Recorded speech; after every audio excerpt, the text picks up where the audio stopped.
Ngayon guys, magluto na naman ako guys. Ayan, isda guys. Hindi ko alam kung anong tawag nito sa atin. Ngayon lang kasi ako nito bumili. Dito ang tawag dito, white pomfret.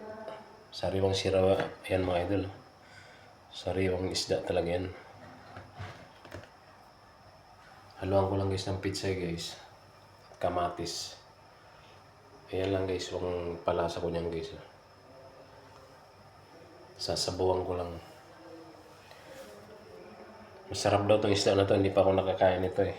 Kaya ako bumili guys para masubukan ko.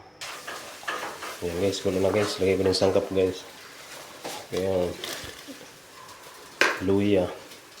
Sibuyas.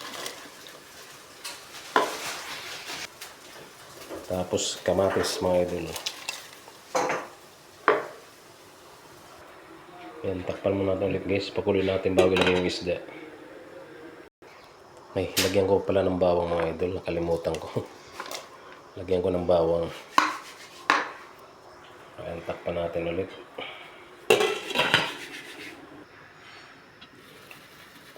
Ayan guys, kulo na guys. Ilagay ko na naman itong isda guys. Ayan. Ito yung isda na pomfret ang tawag dito. White pomfret. Sa atin, hindi ko alam kung anong tawag nito. Ayan guys. White pomfret ang tawag dito.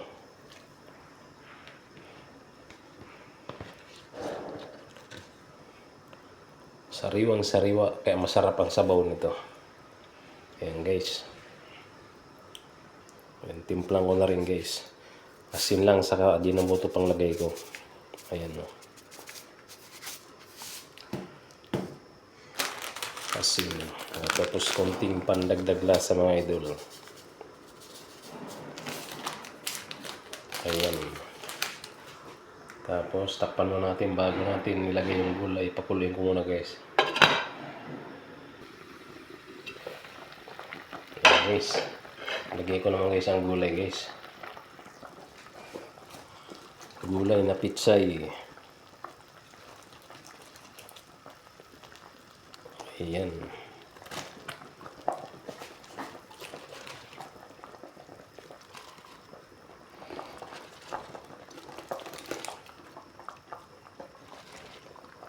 Pitsay. Ayan.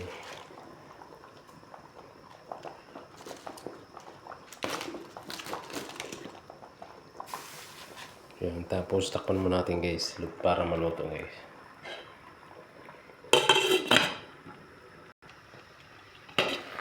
Ngayon na guys. Malapit na maluto. Lagyan ko rin guys ng sili guys. 2 pirasong siling green na mahaba. Matikman na natin kung okay na.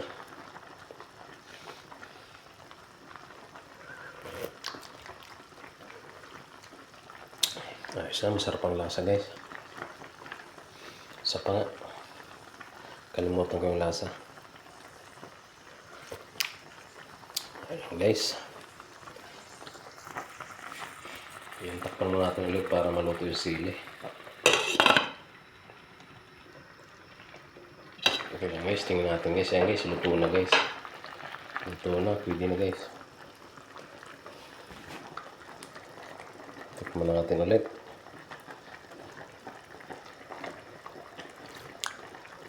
Ayan, pwede na guys. Pwede na kumain. Ayan, luto na.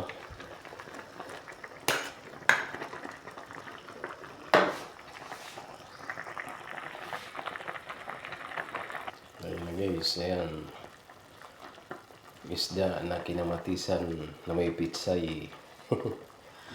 Ayan guys, maraming salamat guys sa panonood ng aking video. Thank you so much.